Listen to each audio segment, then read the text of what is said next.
Salut! Alors on m'a demandé comment je faisais connaissance avec un jeu.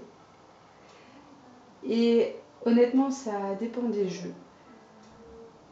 Il y a des jeux avec lesquels ça se fait très vite parce que c'est pas négatif, hein, mais il n'y a pas beaucoup de matière à comprendre et à connaître à propos du jeu. Tandis qu'il y a des jeux beaucoup plus complexes pour lesquels il faut beaucoup plus de temps, des semaines et des semaines d'approfondissement, de travail avec les lames. Comme en ce moment pour moi le Marielle Tarot. Et une des techniques avec lesquelles j'aime travailler dans ce cas-là, quand c'est un tarot un peu plus complexe qui demande un peu plus d'études, pour apprendre à connaître les lames mineures, c'est de faire ce que j'appelle un tableau des mineurs. Et en fait, il s'agit simplement d'étaler toutes les lames mineures sur une grande table, donc de l'as jusqu'au disque. Et c'est une technique qui permet de voir les connexions entre les lames et d'étudier les lames dans leur globalité plutôt que dans leur individualité. Et ça peut être intéressant parce que de toute manière dans un tirage, ce qu'il faut faire, et ce qui est le plus intéressant dans un tirage, c'est les liens entre les lames, voir comment elles se parlent entre elles, comment elles se répondent, et les liens qu'elles ont entre elles. Et ben, dans un jeu, les lames ont aussi des liens entre elles. Le créateur, l'artiste, quand il peint les lames, il les peint dans leur globalité et pas dans leur individualité. Donc c'est intéressant de voir justement cette globalité d'en haut. Parce qu'un tel tableau des lames mineures nous oblige à nous dresser, à nous lever et à se pencher vraiment dessus et à les englober, avoir une vision globale en fait. On n'a pas une vision individuelle, on a plutôt une vision globale. Ça nous permet de faire des connexions entre les lames entre elles dans une même suite, mais également entre les différentes suites, voir quelles sont les suites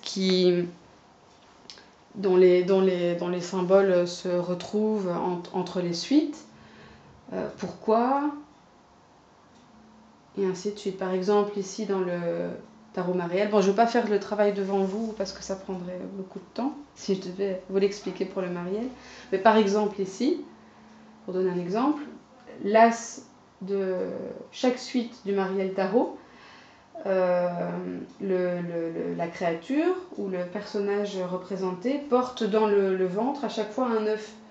Et c'est très symbolique de l'as, puisque l'as, c'est la création, c'est à la fois le début et l'aboutissement. Le début, oui, et l'aboutissement. Donc pour moi, cet œuf qu'on retrouve dans toutes les lames mineures, donc ici dans l'as de coupe, ici dans l'as d'épée, est très significatif de l'as.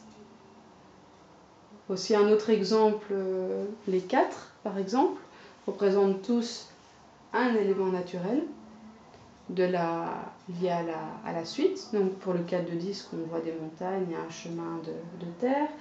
Pour le 4 d'épée, on va voir des nuages avec des usines et leur fumée. Pour le 4 de coupe, on va voir une tempête ou en tout cas une mer assez déchaînée avec un coquillage. Le 4 de bâton, c'est un arbre qui se dresse comme un feu de forêt. Ouais.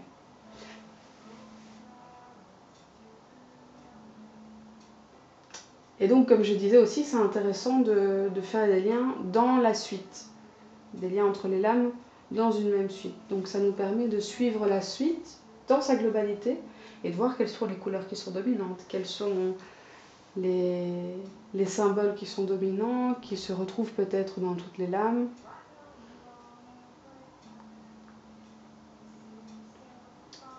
Voilà.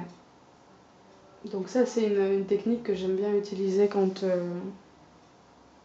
j'ai un tarot qui demande un peu plus de travail. C'est pas une technique nécessairement qui demande beaucoup de temps, puisque c'est pas...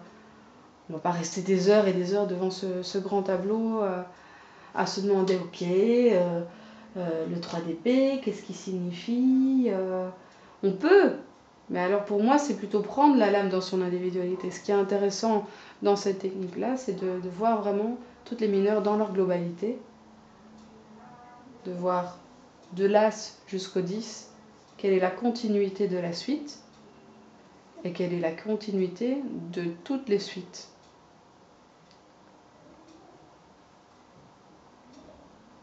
Voilà.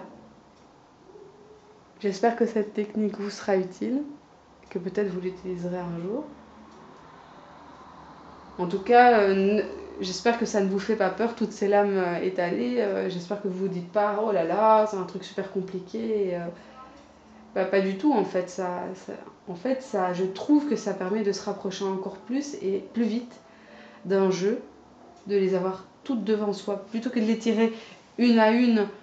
Quand on les étudie, quand on travaille en général avec un tarot, on tire une lame par jour ou quelques lames par jour pour les étudier. Là, ici, on se rapproche des lames beaucoup plus rapidement et on les incorpore plus rapidement. Voilà. J'espère que ça vous sera utile. Si vous utilisez la technique, n'hésitez pas à me partager votre avis. Salut!